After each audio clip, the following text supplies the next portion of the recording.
In the quiet moments between dawn and the first light of day, there exists a divide unseen by many, a separation so profound, so hidden, that most live their entire lives without even sensing its presence. Yet the prophets whispered of it. They warned of it.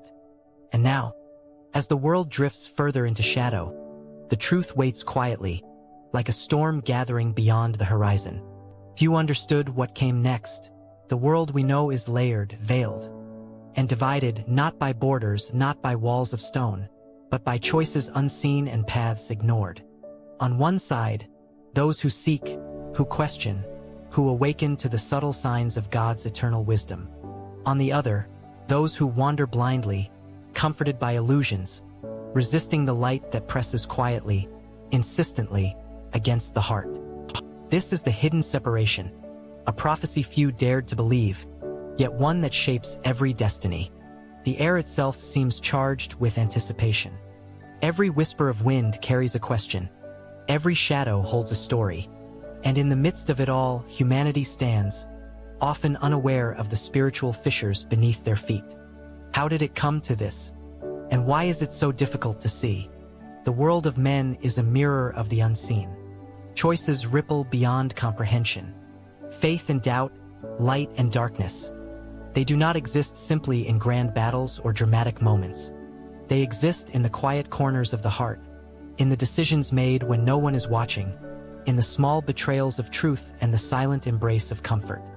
The prophets of old spoke clearly, yet their warnings were often dismissed. There will be a separation, they said, not of armies nor of lands, but of souls. One will heed the call of eternity. The other will turn away, ensnared by fleeting shadows. It was a prophecy that frightened many because it revealed a truth too close to home. The battle is personal. Even today, the signs are subtle. A soul who yearns for understanding will feel it. An inexplicable tug, a quiet unease when the world's illusions grow heavy. And yet, so many ignore it, telling themselves there is time. I am safe. I am enough. But the prophecy is not patient. It waits not for the world, but for the awakening of each heart. Consider the world as it teeters between clarity and delusion. Cities hum with life, but beneath the noise, the silent separation moves unseen. A mother's prayer unanswered, a wanderer's longing unrecognized, a soul trembling in quiet desperation. These are the hidden threads of the prophecy at work. And even in the smallest acts of compassion or cruelty, the divide grows sharper. The prophets often spoke in images, in visions, not to confuse, but to awaken. One saw a river, pure and golden, splitting the earth, dividing those who would follow light from those who would drift into shadow. Another saw mountains tremble beneath feet unwilling to listen, paths that crumbled for those too stubborn to seek God's guidance. The imagery was not metaphor alone. It was a warning encoded in human perception, urging recognition before it was too late. And then came the choices that could not be ignored. Moments when light and shadow brushed against each other, fleeting, almost imperceptible. A kind word that changes a life, a decision to forgive, to act, to love against fear, all small echoes of a cosmic divide. On one side, clarity. On the other, confusion. One path leading toward revelation, the other slipping further into compromise. It was not always dramatic, not always violent. Often it was silent, invisible, like the slow drift of a leaf on a river, carried by currents it does not understand. Yet the direction mattered, eternity mattered, and the consequences, though unseen, were absolute. Those who heeded the whispers of God's truth began to see patterns others could not. The world, they realized, was not merely random. There was order, there was design, and there was judgment, not of men, and of hearts. And in that realization came both fear and liberation.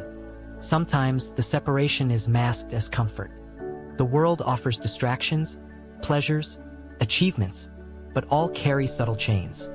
The heart begins to feel a quiet dissonance, a yearning it cannot explain.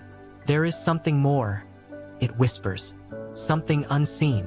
For some, this moment arrives in youth, in the quiet corners of study or reflection. For others, It emerges only when the weight of years has dulled the senses, leaving an ache that cannot be ignored. And yet, even amid these quiet revelations, there is resistance. The human heart often fears the unknown more than it fears the familiar. The hidden separation is patient, waiting for the brave, the curious, the faithful.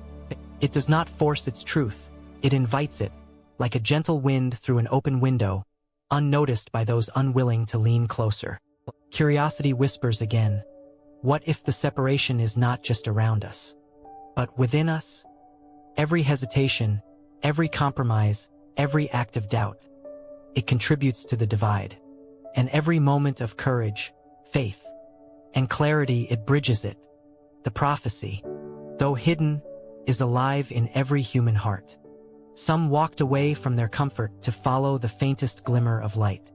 Others remained, clinging to the familiar, resisting the unseen call. And yet, both are part of the story. Both are caught in the tension between what is visible and what is eternal. Perhaps this is the lesson the prophets sought to teach. The hidden separation is not meant to terrify, but to awaken. Even now, the choice remains. Every soul stands at its own crossroads, facing a decision that seems small, yet echoes forever. Will we follow the path of insight, of revelation, of alignment with God's eternal truth? Or will we choose the ease of the world, the comfort of illusions, the safety of ignorance?